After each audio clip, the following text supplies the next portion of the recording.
उदीयमान भगवान भुवन भास्कर नित्य हैं, हमारे जीवन में प्राणों का संचार करते हैं और अंधकार से प्रकाश की ओर चलने की प्रेरणा देते हैं। सुनो कथा चैनल आपका अभिनंदन करता है। आज हम आपको सूर्यदेव की उत्पत्ति और अवतारों की कथा सुनाएंगे। कृपया हमारे चैनल को सब्सक्राइब करें और बेल आइकन दबाना ना भूलें। अगर आज की कथा पसंद आए तो लाइक का बटन दबा दें। सृष्टि के आदि देव तथा आदि भगवान सूर्य ही हैं। सूर्य से ही वृष्टि होती है और वृष्टि से ही अन्न उत्पन्न होता है और अन्न ही प्राणियों का जीवन आधार है। इस प्रकार नित्य अवतरित होने वाले भगवान सूर्य सारी सृष्टि का पालन करते हैं। जब सृष्टि क्रम में जगत के समस्त प्राणी उस विराट पुरुष से उत्पन्न हुए हैं, उसी क्रम में उनके नेत्रों से भगवान सूर्य का प्रादुर्भाव हुआ है। यहाँ पर एक प्रश्न उठता है कि भगवान सूर्य का प्रादुर्भाव नेत्रों से ही क्यों हुआ, किसी और अंग से क्यों नहीं हुआ? कारण ये है कि तेज दो प्रकार का होता है, नित्य एवं अनित्य। परमाणु रूप से तेज नित्य है और कार्य रूप से अनित्य। पुनः कार्य रूप से शरीर, इंद्रिय और विषय के भेद से तीन प्रकार का है। तेजस शरीर सूर्यलोक में है। रूप का प्रत्यक्ष ज्ञान कराने वाली चक्षु इंद्रिय नेत्र के अंदर काली पुतली के अग्र भाग में रहती है, अर्थात उसमें तेज रहता है।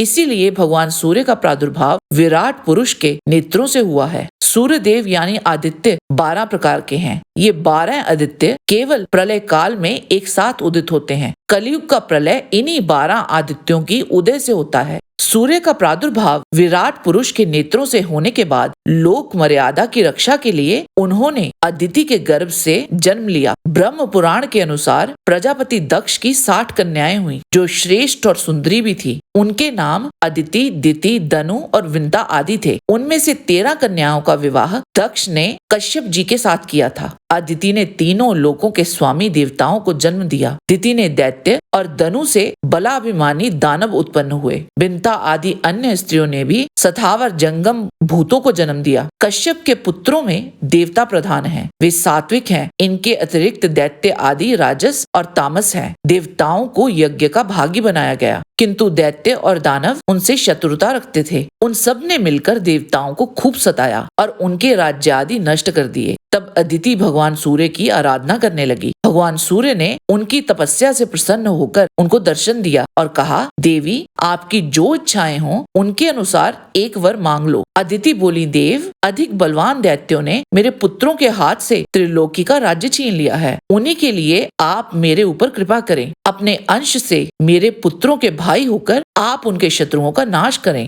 भगवान बोले, देवी, मैं अपने 1000वें अंश से तुम्हारे गर्भ का बालक होकर प्रकट होऊंगा और तुम्हारे पुत्रों के शत्रुओं का नाश करूंगा। यूं कहकर भगवान भास्कर अंतर्हित हो गए और देवी अदिति भी अपना समस्त मनोरथ सिद्ध हो जाने के कारण तपस्या से निवृत्त हो गई। वर्ष के अंत में भगवान सूर्य ने अदिति के गर्भ से जन्म लिया और अपनी दृष्टि मात्र से समस्त दैत्यों का नाश कर दिया। फिर तो देवताओं के हर्ष की सीमा न रही। भगवान सूर्य भी अपने स्थान पर अधिष्ठित होकर जीवों का कल्याण करने लगे और ग्रह और नक्षत्रों के अधिपति भगवान सूर्य अपने ताप और प्रकाश से तीनों लोगों को प्रकाशित करते रहते हैं। ये ज्योतिष चक्र के अधिपति हैं और ग्रहाधिपति के रूप में प्रतिष्ठित हैं। भगवान सूर्य अपने 7 अश्वों से सुशोभित एक चक्र वाले रथ पर आरूढ़ होकर 7 द्वीपों तथा 7 समुद्रों सहित पृथ्वी मंडल पर भ्रमण करते हैं। अरुण इनका सारथी है। इनके रथ के आगे बाल खिल्यादि 60,000 ऋषि इनकी स्तुति करते रहते हैं। भगवान सूर्य का रथ प्रति मास भिन्न भिन्न आदित्य, ऋषि, गंधर्व, अप्सरा, यक्ष आदि गणों से अधिष्ठित रहता है। धाता, अर्यमा, मित्र, वरुण,